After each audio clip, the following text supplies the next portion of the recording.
ઓમ શ્રી ગણેશાય નમઃ. જય શ્રી કૃષ્ણ મિત્રો. શ્રીમદ ભાગવત પુરાણ વિષ્ણુ અવતારની કથા આપણે સાંભળીએ છીએ. આજે આપણે સાંભળીશું પાંચમો અવતાર શ્રી હરિ વિષ્ણુનો કપિલ મુનિ અવતાર. મિત્રો, આગળ મેં 4 અવતારની કથા મૂકેલી છે અને આજે 5મા અવતારની કથા સાંભળી છે. હું મિત્રો કોશિશ કરીશ કે ભગવાન વિષ્ણુના 24 અવતારની વિસ્તારપૂર્વક કથા તમારા સુધી હું પહોંચાડું. તો પ્રેમથી આ 24 અવતારની કથા મિત્રો સાંભળજો અને આ વિડીયો બીજાને પણ શેર કરજો 24 અવતારની કથાનો, જેથી બીજાને પણ આ પવિત્ર કથા ભગવાન વિષ્ણુના અવતારની કથા સાંભળવાનો અવસર મળે અને આપણને પુણ્ય મળે. આ ધર્મના માર્ગમાં મિત્રો આટલું જરૂર કરજો. ઓમ નમો ભગવતે વાસુદેવાય. મિત્રો, આજે આપણે સાંભળી રહ્યા છીએ 5મો અવતાર કપિલ મુનિ અવતાર કથા. પુરાણો અનુસાર કપિલ મુનિનો અવતાર ગંગા અવતરણની લીલાઓને સંપન્ન કરવા માટે થયો હતો તથા સાંખ્ય દર્શન જ્ઞાની રચના, જ્ઞાનનો પ્રચાર પ્રસાર, રાજા સગરના 60,000 પુત્રોને પ્રેત યોનિમાંથી મુક્તિ અપાવવા ગંગાજીને ધરતી પર લાવવા માટે થયો હતો. સૌથી પહેલા દર્શન શાસ્ત્રની શિક્ષા કપિલ મુનિએ જ આપી હતી. તેમણે તેમની માતાને સાંખ્ય દર્શનની શિક્ષા આપી હતી તથા તેમનો ઉદ્ધાર કર્યો હતો. કપિલ મુનિએ તેમની માતાને તત્વનો ઉપદેશ આપતા કહ્યું હતું કે આ મન જ મનુષ્યના બંધન અને મોક્ષનું કારણ હોય છે.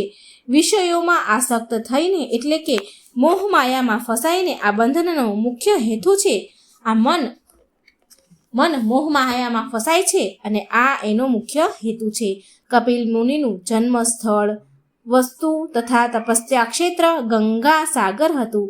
કપિલ મુનિની પત્નીનું નામ સુકર્મા હતું. ભગવાન વિષ્ણુએ સ્વયં અર્જુનને કહ્યું હતું કે હે અર્જુન, હું વૃક્ષોમાં આશ્વસ્ત છું, શ્રેષ્ઠ ઋષિઓમાં નારદ છું, ગંધર્વોમાં ચિરસ્ત છું તથા હે અર્જુન, હું સિદ્ધ પુરુષોમાં કપિલ મુનિ છું. પ્રિય ભક્તો, આ અવતાર કથામાં બહુ બધી મહત્વપૂર્ણ જાણકારી અને તત્વો આપણે જાણીશું. આ શ્રી હરિ વિષ્ણુના અવતારની કથા આપ સૌ ભક્તો મિત્રો પૂરી શ્રદ્ધા ભક્તિ અને પ્રસન્ન ચિત્ત મનથી સાંભળજો અને પૂરી અંત સુધી સાંભળજો. કમળ નયન હરિના રૂપ ગુણ અવતારોના ગુણગાનની કથા જે કોઈ સાંભળે છે તેઓ તન મનથી શુદ્ધ થઈ પાપમાંથી મુક્ત થઈ ભગવાન શ્રી હરિના વૈકુંઠ ધામ જવાનો અધિકારી યોગ્ય બની જાય છે. આ કથાને સાંભળવાથી જીવનમાં સુખ, શાંતિ, સમૃદ્ધિ બની રહે છે. વ્યક્તિઓના પાપ કર્મોથી છૂટી જાય છે. આવી શ્રી હરિની મહાન કથા છે. આપ સૌ ભક્તગણો પૂરી અને પ્રસન્ન થઈને સાંભળજો. અવતારોની કથાઓ આપણે સાંભળવાની શરૂઆત કરી દીધી છે, માટે આને અધૂરી ન છોડશો. બધા જ અવતારની કથા પૂરી સાંભળજો અને અધૂરી છોડીને દોષમાં ન પડતા.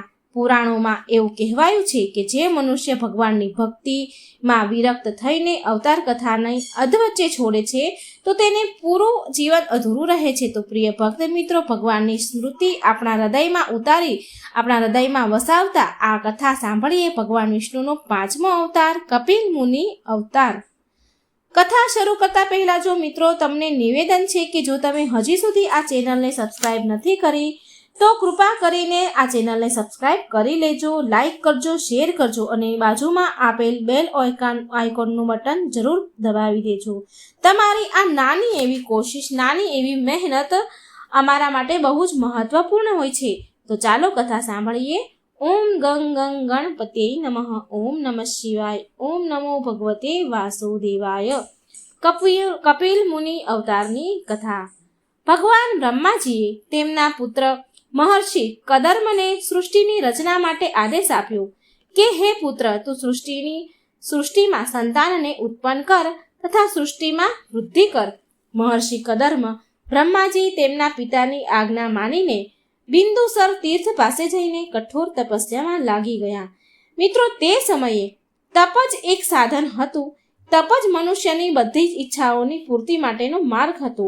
મહર્ષિની તપસ્યાથી ખુશ થઈને ભગવાન નારાયણ પ્રસન્ન થયા. તેમણે મહર્ષિ કદર્મને કહ્યું કે હે મહારાજ, મનુની કન્યા દેવહૂતિ તમારા અનુરૂપ યોગ્ય પત્ની થશે અને તમારા ઉદ્દેશની પૂર્તિમાં તે તમારી સહાયક બનશે. માટે મહારાજ મનુ દેવહૂતિને લઈને તમારા આશ્રમમાં પધારે તો ત્યારે તમે તેને દેવહૂતિ સાથે વિવાહ કરવાની સ્વીકૃતિ આપી દેજો. હું સ્વયં તમારા માધ્યમથી દેવહૂતિના ગર્ભમાંથી અવતાર લઈશ, સંસારને સાંખ્ય શાસ્ત્રનું અને ભક્તિનો ઉદ્દેશ આપીશ.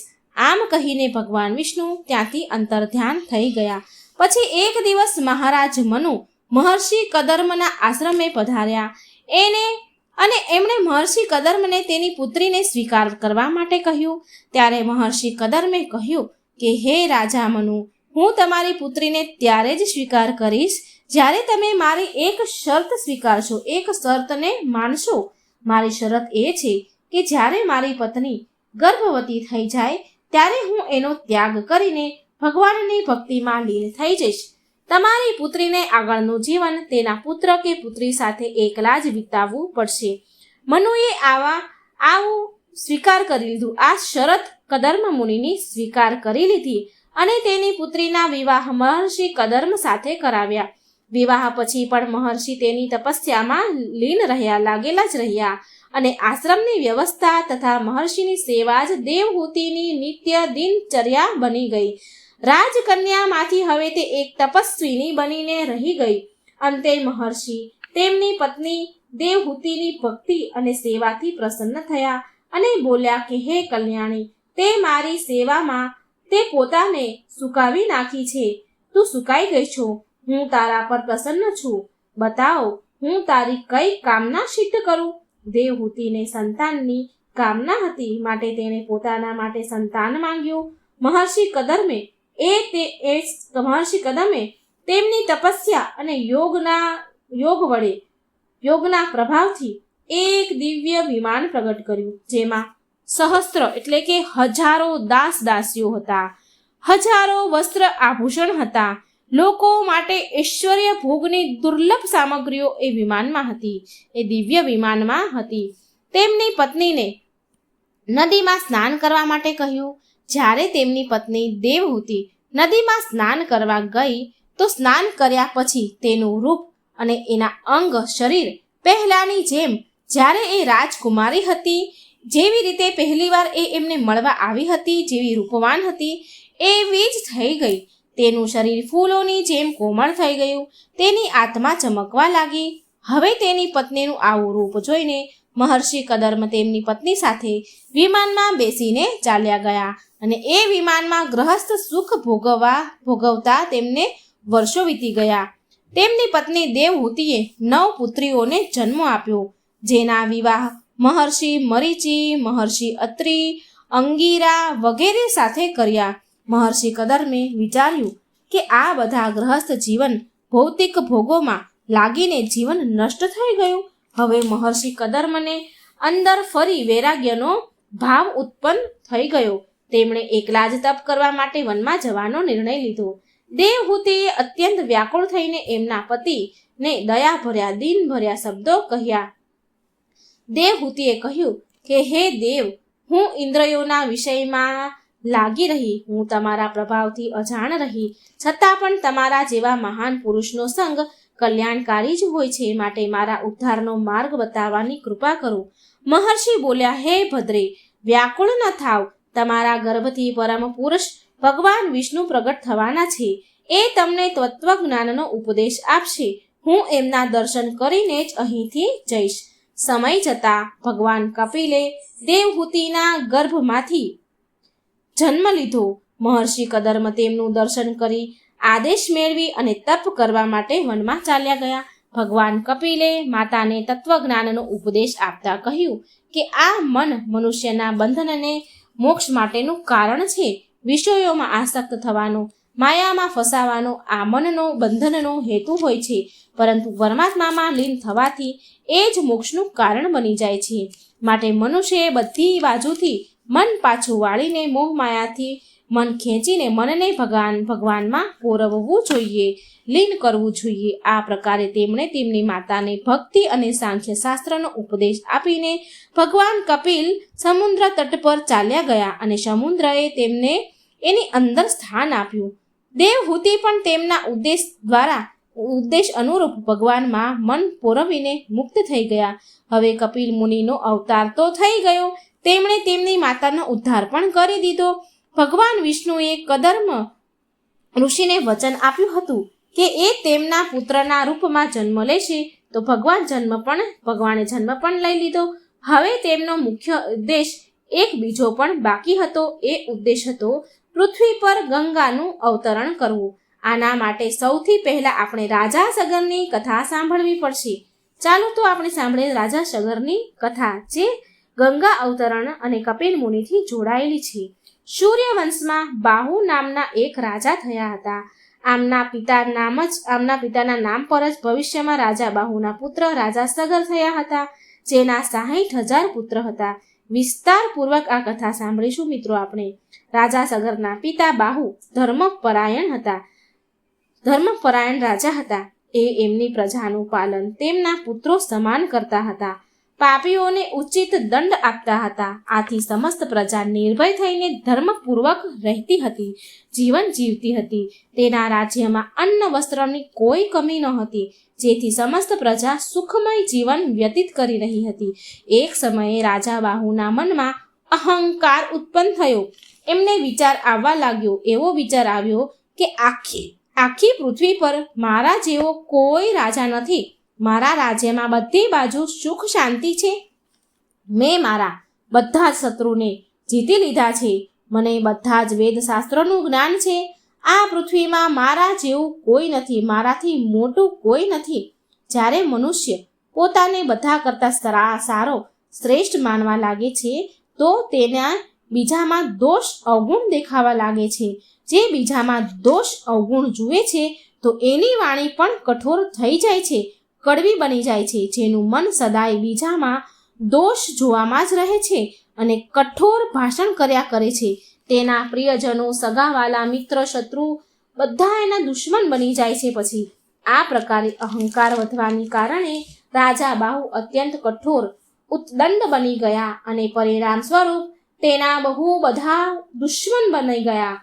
હયહ અને લાલચમ કુળના ક્ષત્રિયોએ તેમને સાથે પ્રબળ દુશ્મની થઈ ગઈ.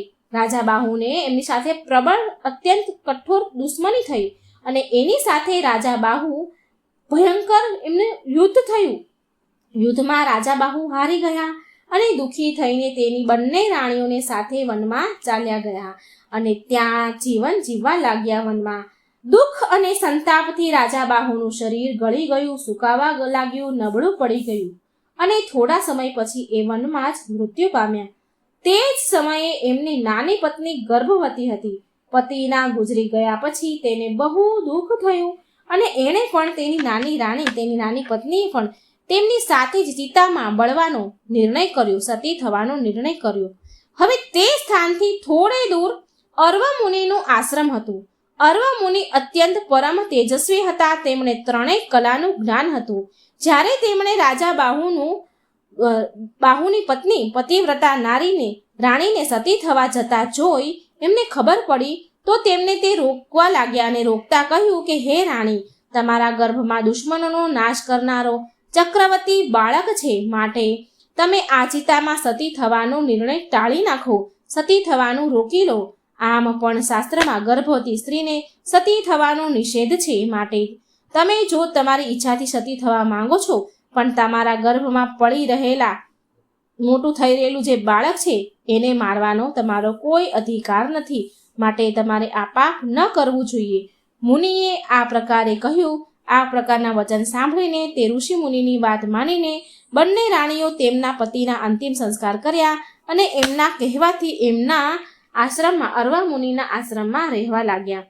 અર્વ મુનિના આશ્રમમાં રહીને બંને રાણીઓ મહર્ષિના સેવા સત્કાર કરવા લાગ્યા અને સમય વિતાવા લાગી. પણ નાની રાણી તેના પૂર્વ સંસ્કારના કારણે સેવા કર્મમાં વિશેષ ધ્યાન આપતા, વિશેષ મન લગાવતા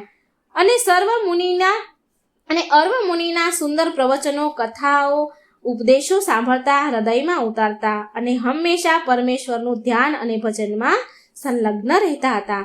સૌથી મોટી રાણીના મનમાં એના પ્રત્યે ઈર્ષા થવા લાગી અને એક દિવસ મોટી રાણીએ નાની રાણી ગર્ભવતી રાણી હતી એને ભોજનમાં ઝેર ભેળવી આપ્યું. પણ ઈશ્વરની કૃપાથી એ ઝેરનો પ્રભાવ નાની રાણી પર પડ્યો નહીં અને ના તો એના ગર્ભમાં રહેલા બાળક પર એ ઝેરનો કોઈ પ્રભાવ પડ્યો. હવે જુઓ, સમય આવવા પર નાની રાણીએ એક સુંદર પુત્રને જન્મ આપ્યો. અર્વ મુનિએ તે ઝેર સાથે ઉત્પન્ન થયેલા બાળકનું નામ સગર રાખ્યું. માતાએ બાળક સગરનું બહુ પ્રેમથી પાલન કર્યું, પોષણ કર્યું. જ્યારે બાળક સગર થોડો મોટો થયો તો અર્વ મુનિએ તેનો જ્ઞાનરૂપી સંસ્કાર કર્યા અને સગર બાળકને શાસ્ત્રોનું જ્ઞાન આપ્યું, અધ્યયન કરાયું અને સાથે અસ્ત્ર શસ્ત્રની શિક્ષા આપી. અર્વ મુનિ પાસેથી શિક્ષા મેળવીને બાળક સગર બળવાન, બુદ્ધિવાન અને ધર્માત્મા થયા. એક દિવસ સગરે તેની માતા પાસેથી તેના પિતા વિશે જાણવાની ઈચ્છા વ્યક્ત કરી. ત્યારે તેમની માતાએ તેને બધી જ વાત કહી કે કયા પ્રકારે શત્રુઓથી હારી તેમના પિતા વનમાં ચાલ્યા આવ્યા અહીં અને આ મુનિના આશ્રમમાં તેમનો જન્મ થયો. બધી જ વાત જાણીને સગર રાજાને મનમાં ભયંકર ક્રોધ આવ્યો અને તેણે તેની માતાની સામે પ્રતિજ્ઞા લીધી કે તેના પિતાના શત્રુનો નાશ કરશે અને ખોવાયેલું રાજ્ય તેમના પિતાનું પાછું મેળવશે. ત્યારે તેમની માતા પાસેથી આજ્ઞા લઈને સગર અર્વ મુનિની પાસે ગયા અને એમના આશીર્વાદ લઈને ત્યાંથી ચાલ્યા ગયા. તેમના કુળગુરુ વશિષ્ઠ મુનિ પાસે આવ્યા. કુળગુરુ વશિષ્ઠને મળીને તેમણે પ્રણામ કર્યા સગરે, અને સગર રાજાએ બધા જ સમાચાર કહ્યા વશિષ્ઠ મુનિ ગુરુદેવને. મહર્ષિ વશિષ્ઠ સગર રાજાને જોઈને બહુ ખુશ થયા અને તેમણે વિભિન્ન પ્રકારના અસ્ત્ર શસ્ત્ર તેમને પ્રદાન કર્યા. આ પ્રકારે બધા જ દિવ્ય અસ્ત્ર શસ્ત્રથી શોભીને સગર રાજા કુળગુરુ વશિષ્ઠ પાસેથી આજ્ઞા લઈને તેમના પિતાના શત્રુઓ સાથે યુદ્ધ કરવા ગયા. શૂરવીર સગર બહુ ઓછા સમયમાં બધા જ શત્રુ રાજાને હરાવી દીધા અને રાજ્ય પાછું મેળવ્યું. ત્યારે શક, યવન તથા અન્ય રાજાઓ તેમના પ્રાણ બચાવવા વશિષ્ઠ મુનિની વાત માનીને સગરે રાજાઓને પ્રાણદાન આપી દીધું અને વશિષ્ઠ મુનિ સગર રાજા પર બહુ પ્રસન્ન થયા અને અન્ય તપસ્વી મુનિઓને સાથે લઈને સગર રાજાનો રાજ્ય અભિષેક કર્યા. ત્યાર પછી રાજા સગર અર્વ મુનિના આશ્રમ ગયા અને તેમની આજ્ઞા લઈને તેમની બંને માતાઓને તેમની સાથે રાજમહેલમાં લઈ આવ્યા અને સુખપૂર્વક રાજ્ય કરવા લાગ્યા. આગળ જઈને સગર રાજાએ 2 વિવાહ કર્યા. તેમની 2 પત્ની હતી. એકનું નામ હતું કેશમી અને બીજીનું નામ હતું સુમતી.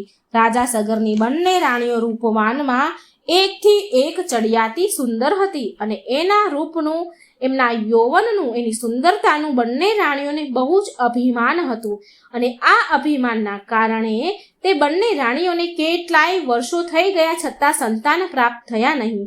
માટે સંતાન પ્રાપ્ત કરવા માટે રાજા સગર બંને પત્નીઓને સાથે લઈ હિમાલય પર્વતની ગુફામાં તપસ્યા માટે ગયા. અહીં ભગવાન ભૃગુ ઋષિના આશીર્વાદથી મહારાજની કેશમી નામની જે પત્ની હતી મહારાણી, એના ગર્ભમાંથી અસમંજસ અને સુમતીના ગર્ભમાંથી એક મહાપિંડે જન્મ લીધો. જે એ મહાપિંડ ફાટ્યું અને તેમાંથી 60,000 પુત્રએ જન્મ લીધો. રાજા સગરના 60,001 પુત્ર હતા, જેમાંથી 60,000 પુત્ર મહારાણી સુમતીના ગર્ભમાંથી જન્મ લીધો હતો અને આ બાજુ એક મહારાણી કેશમીના ગર્ભમાંથી અસમંજસ નામના પુત્રએ જન્મ લીધો.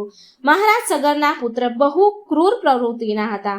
એ લોકોને હેરાન કરતા હતા, ઋષિ મુનિઓને છંછેડે, હેરાન પરેશાન કરે અને આકાશમાં વિચરણ કરતા પક્ષીઓને મારતા.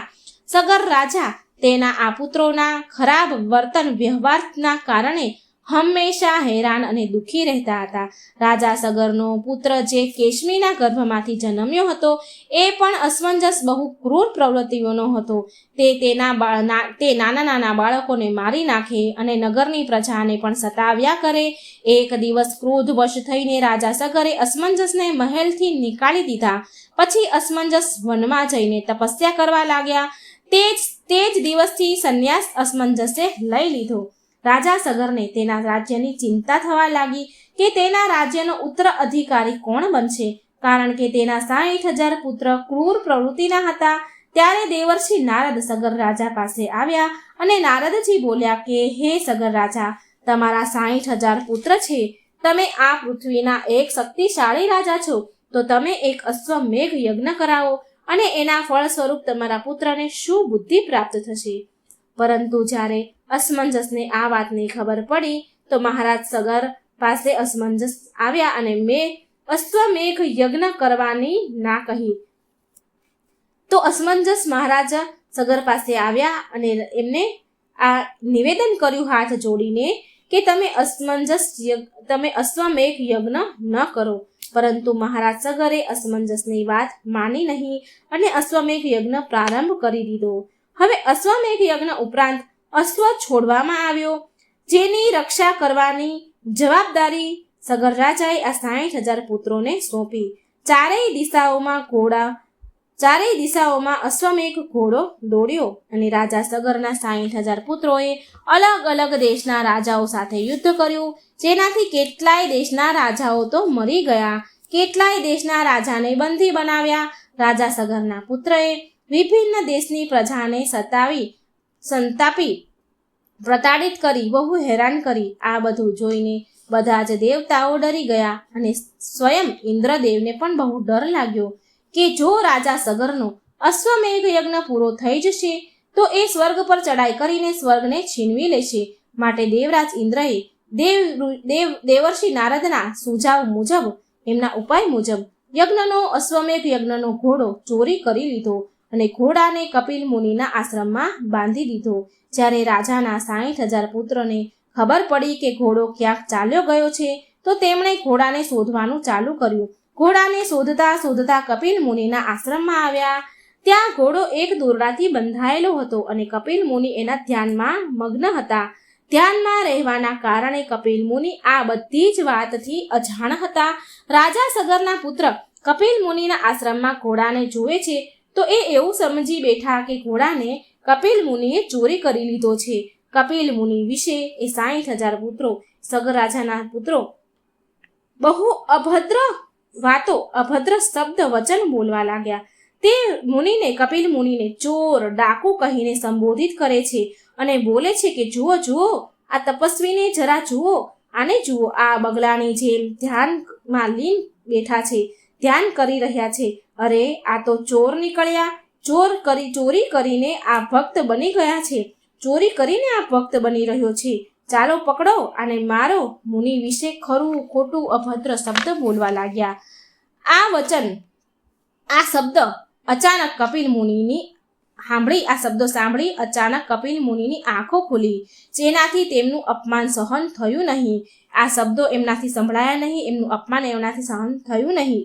ત્યારે તેમણે એ જ ક્ષણે રાજા સગરના પુત્રોને 60,000 પુત્રોને શ્રાપ આપી બાળીને ભસ્મ કરી દીધા. આ તરફ સગર રાજાને તેના પુત્રની ચિંતા થવા લાગી.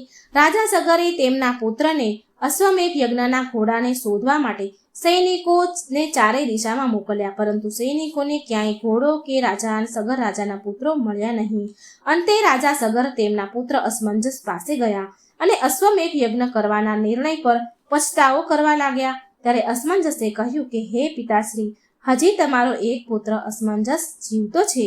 હું મારા ભાઈઓને શોધવા માટે જરૂર જઈશ અને તમારો અશ્વમેઘ યજ્ઞ પણ જરૂર પૂરો કરીશ. આમ કહી અસમંજસ તેના 60,000 ભાઈઓને શોધવા કપિલ મુનિના આશ્રમમાં આવ્યા. ત્યાં 60,000 મૃતકોની રાખ ભસ્મ દેખાઈ. તેમને એ રાખને જોઈને અસમંજસ સમજી ગયા કે આ રાખ તેના ભાઈઓની જ છે, જેને કપિલ મુનિએ બાળીને ભસ્મ કરી છે.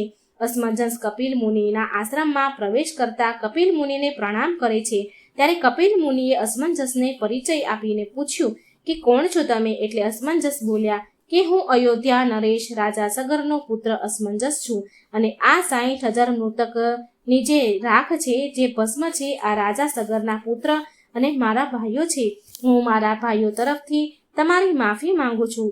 અસમંજસના વિનમ્ર વચન સાંભળીને કપિલ મુનિ પ્રસન્ન થયા અને તેમણે મહારાજ સગરના 60,000 પુત્રોને તારવા માટે રસ્તો બતાવ્યો કે જ્યારે તમારા વંશમાં રાજા ભગીરથ જન્મ લેશે, તેની તપસ્યાના પ્રભાવથી એ ગંગાજીને ધરતી પર લાવશે અને મા ગંગાના તર્પણથી જ તમારા ભાઈઓની મુક્તિ મળશે. કપિલ મુનિ બોલ્યા કે પુત્ર અસમંજસ, તું આ યજ્ઞનો ઘોડો લઈ જા અને તારા અશ્વમેઘ યજ્ઞને પૂરો કરજે. આ બધું વિધિના વિધાન પ્રમાણે જ થઈ રહ્યું છે, કોઈ શોક ન કરો તમે. અસમંજસ કપિલ મુનિને પ્રણામ કરીને અયોધ્યા પાછા આવ્યા અને તેમના 60,000 ભાઈના મૃતકના સમાચાર રાજા સગરને આપ્યા. રાજા સગરને તેના પુત્રોના 60,000 પુત્રોનું મૃત્યુ થયું. આ વાત સાંભળી એમને બહુ આઘાત લાગ્યો. એણે તેમનો અશ્વમેઘ યજ્ઞ પૂરો કર્યો અને અસમંજસના પુત્ર અંશુમનને અયોધ્યાના રાજા બનાવી દીધા. અમુક ગ્રંથોમાં અસમંજસના પુત્ર અંશુમન વિશે બતાવ્યું છે કે તેમણે કપિલ મુનિને પ્રાર્થના કરી હતી અને કપિલ મુનિએ તેમને ઉદ્ધારનો રસ્તો બતાવ્યો હતો. રાજા સગર હિમાલય ચાલ્યા ગયા અને ત્યાં તપસ્યા કરવા લાગ્યા. ગંગાજીને પૃથ્વી પર લાવવા માટે પણ એ સફળ થયા નહીં અને એ પણ તેનો દેહ ત્યાગ કરીને ભગવાનના પરમધામ ચાલ્યા ગયા. ત્યાર પછી અંશુમન અને રાજા દિલીપે પણ કોશિશ કરી ગંગાજીને પૃથ્વી પર લાવવાની, પણ એ પણ અસફળ રહ્યા. એણે પણ તપસ્યા કરી પણ એ પણ ધરતી પર ગંગાજીને લાવી ન શક્યા. ત્યાર પછી દિલીપના પુત્ર ભગીરથે તપસ્યા કરી. ભગીરથની તપસ્યાથી પ્રસન્ન થઈને બ્રહ્માજીએ તેને વર માંગવા કહ્યું. એટલે ભગીરથે ગંગાજીને માંગ્યા. એટલે બ્રહ્માજી બોલ્યા કે હે રાજા ભગીરથ, જો તું ગંગાનું પૃથ્વી પર અવતરણ ઈચ્છે છે, પણ તે પૃથ્વીને પૂછ્યું છે કે ગંગાનો ભાર અને વેગ તે સંભાળી શકશે? મારું વિચારને મારું કહેવું છે કે ગંગાજીનો વેગ સંભાળવાની શક્તિ માત્ર ને માત્ર ભગવાન શંકરમાં જ છે. માટે ઉત્તમ એ છે કે ગંગાજીનો ભાર અને વેગ સંભાળવા માટે ભગવાન શિવનો અનુગ્રહ પ્રાપ્ત કરવો જોઈએ. ભગીરથે એવું જ કર્યું. તેમણે કઠોર તપસ્યાથી પ્રસન્ન કર્યા. ભગવાન શિવજીને પ્રસન્ન થઈને બ્રહ્માજીએ ગંગાજીની દ્વારા તેમના કમંડળમાંથી છોડી. ત્યાર પછી ભગવાન શિવે ગંગાજીની ધારા તેમની જટામાં સમાવી લીધી અને જટા બાંધી દીધી શિવજીએ. હવે આનું પરિણામ એ આવ્યું કે ગંગાજીએ જ્યારે જટા બાંધી લીધી એટલે શિવજીની જટામાંથી બહાર નીકળવાનો રસ્તો ગંગાજીને મળ્યો નહીં. હવે મહારાજ ભગીરથ બહુ ચિંતામાં પડ્યા. તેમણે એકવાર ફરી ભગવાન શિવની આરાધના કરી ઘોર તપ શરૂ કર્યું. ત્યારે ભગવાન શિવે ગંગાની ધારાને જટામાંથી મુક્ત કરવાનું વરદાન આપ્યું. આમ શિવજીની જટામાંથી છૂટીને ગંગાજી વાદળની ઘાટીઓમાંથી કળકળ અવાજ કરતી પૃથ્વી પર આવ્યા. આવી રીતે ભગીરથ ગંગાનું પૃથ્વી પર અવતરણ કરીને બહુ ભાગ્યશાળી થયા. તેમણે તેના 60,000 ભાઈઓને ગંગાજીના તર્પણથી મુક્ત કર્યા. આવી રીતે તેમણે તેમના ભાઈઓનો ઉદ્ધાર કર્યો, તેમના પિતૃઓને મુક્ત કર્યા, મોક્ષ આપ્યો અને એ માતા ગંગાની કૃપાથી ભગવાન વિષ્ણુના પરમધામ ગયા. ભગીરથ આ બધું જ થયું કપિલ મુનિના કારણે. ગંગા અવતરણમાં કપિલ મુનિનું બહુ મોટું યોગદાન રહ્યું છે. અહીં કપિલ મુનિની લીલા સમાપ્ત થાય છે. ભગવાન શ્રી હરિનો અવતાર કપિલ મુનિનો કથા અહીં સંપૂર્ણ થાય છે. તો એકવાર મારી સાથે પ્રેમથી બોલો ભક્ત મિત્રો, જય શ્રી કૃષ્ણ, જય શ્રી વિષ્ણુ, જય શ્રી હરિ, જય હો કપિલ મુનિ મહારાજની. ઓમ નમઃ શિવાય. મિત્રો, હું આશા રાખું છું કે તમને આ ભગવાન શ્રી હરિના 5મા અવતાર કપિલ મુનિની અવતારની કથા સારી લાગી હશે. જો વિડીયો સારો લાગે તો લાઈક કરજો, શેર કરજો અને આ ચેનલને સબસ્ક્રાઈબ કરવાનું ભૂલશો નહીં. જય શ્રી કૃષ્ણ, રાધે રાધે, થેન્ક યુ.